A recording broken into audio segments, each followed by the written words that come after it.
So I'm at a Shell site here in Suffolk, brand new. It's completely empty of diesel today.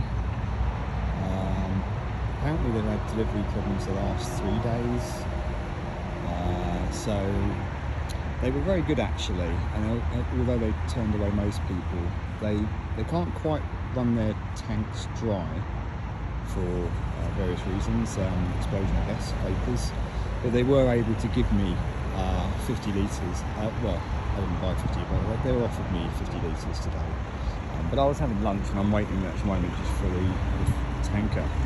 So this has been going on for quite a few days. So I wonder, distribution problems possibly. Most people I guess will blame Brexit. So yeah, what is it? What is it about? Is this the future we're looking at? Are we going to be basically restricted from buying fuel?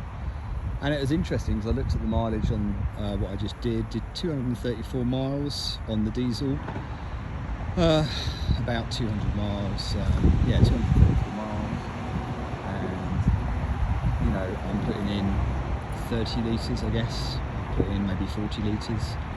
It's costing more than £1.40 a litre of diesel, which they're going to restrict, and they're going to basically ban our diesel vehicles.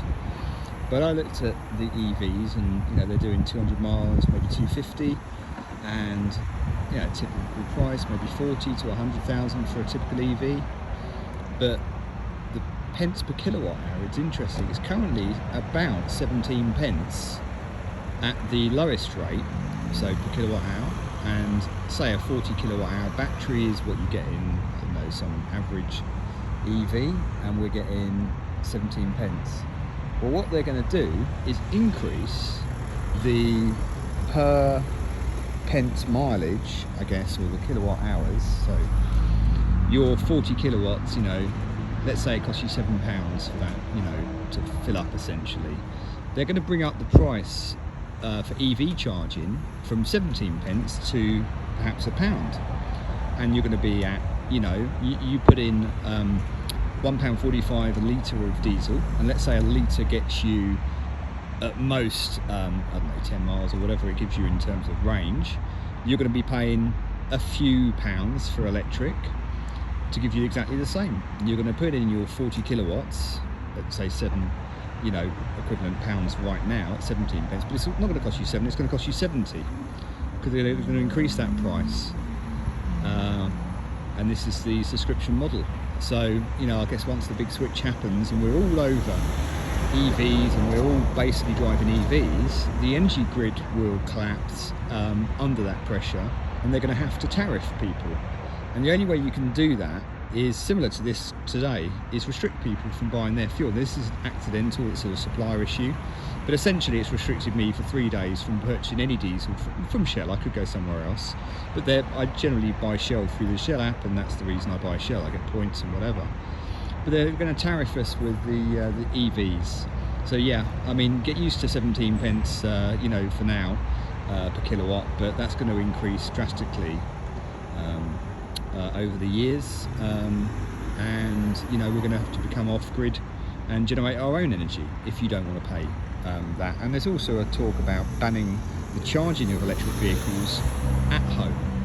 So you'll be tariffed and you won't be able to charge at home, and it'll be treated, I suppose, in a similar way to red diesel, where farms have access to red diesel, but obviously people who aren't operating agricultural machinery don't get the benefit of using red diesel, which is far cheaper because it doesn't include tax. And it's going to happen with electric.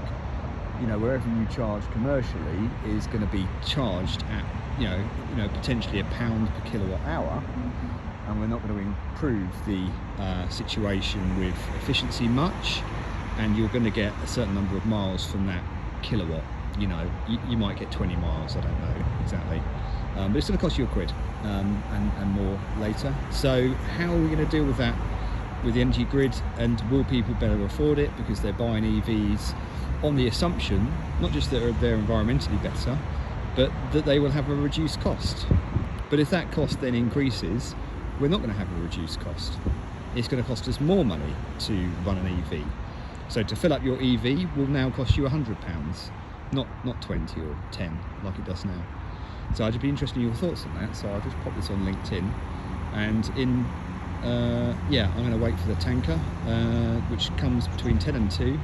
I think we're almost up to 2 now, and just see what happens. But yeah, I've had like more than 100 vehicles now gone through, and they're mostly diesels, and they're not getting their fuel. Is that the future? And would EV change here? Interestingly, I can't see an EV point. So this is a brand new site. This is the government, you know. I can't see where you would charge your EV. And I think there may be one charger, I may have missed it. But if you can't charge your EV, you're in the same situation. You know, you've just run out of energy. I've run out of diesel. I've got a reserve, and happily they topped up a little bit of fuel. They gave me 30 litres, which is okay. It gives me a few days. But what happens in 3 days' time when they run out again? And yeah, I can switch. I can go to BP or whatever. Maybe I will. But what? This is not sustainable. And I think the real question here is energy, both electric, diesel, petrol, gas, LPG, whatever. You know, even hydrogen. What's it really going to cost you per mile? And I think what we'll find is the electric and the hydrogen, and at the moment I know hydrogen is quite expensive as well. You know, it's somewhat questionable environmental as well, depending on where it came from, whether it's fossil. But anyway, it's going to cost you £75 to fill up an electric vehicle on the hydrogen. And I think this is the thing. A lot of these things that we think will save us money actually end up costing us more money. And I'm just, you know, a little sceptical on the subscription idea of paying for energy. And I think what we'll find is we're going to be more and more restricted on where we get our energy from. Maybe even self-production. I'm looking at wind farms and things and micro-generation sites at the moment. Talking about that with Kenny Wood, and we're talking with Digital Bunker about where we can generate energy locally, and biomass and things like that. And there's projects with E. coli generating energy and all sorts of different things going on. But are we going to have to move to a micro-generation model for generating our energy for our vehicles and for transport, and actually not rely on the national grid and the grid that we have of electric? Because distribution networks essentially can't cope with electricity. And even here, physical infrastructure where you're moving, you know, a product like diesel or petrol, that's failed today. And the impacts are that people don't go about their business. So the impact for me personally today was just inconvenience of having to drive around to get fuel. You know, it was just a bit of a weird experience. I actually don't remember the last time I'd run out of fuel and the petrol station had run out of fuel as well. That is quite a unique combination. And it wasn't just this one, they all ran out of diesel today. And, you know, one supplier has failed for whatever reason. They wouldn't give me the actual reason, but apparently the delivery's been waiting for the region of Suffolk. And this is regional for Shell, I guess. I'm not sure if it impacts anyone else, but for 3 days, that's an awful lot of people with diesels with no diesel. And you're not allowed to store diesel, as you know, on your premises without a licence above, I think, 50 litres. So I don't know what the option there is. I mean, if I had a hybrid, I guess I could have charged and used the hybrid if I could charge, but then again today there's no charger here. So if I came here for lunch expecting to charge, where do I plug in? I mean, where do I charge my vehicle? So I think, you know, this is a flagship site for Shell. It seems odd that there's no charging as well. So actually I'm back to petrol. The only available fuel here today is petrol, I think, and possibly LPG. I'm not sure where that is. There's no hydrogen here either. So yeah, very interesting. I'd love to know your thoughts. Drop them in the comments. Thanks so much. Bye.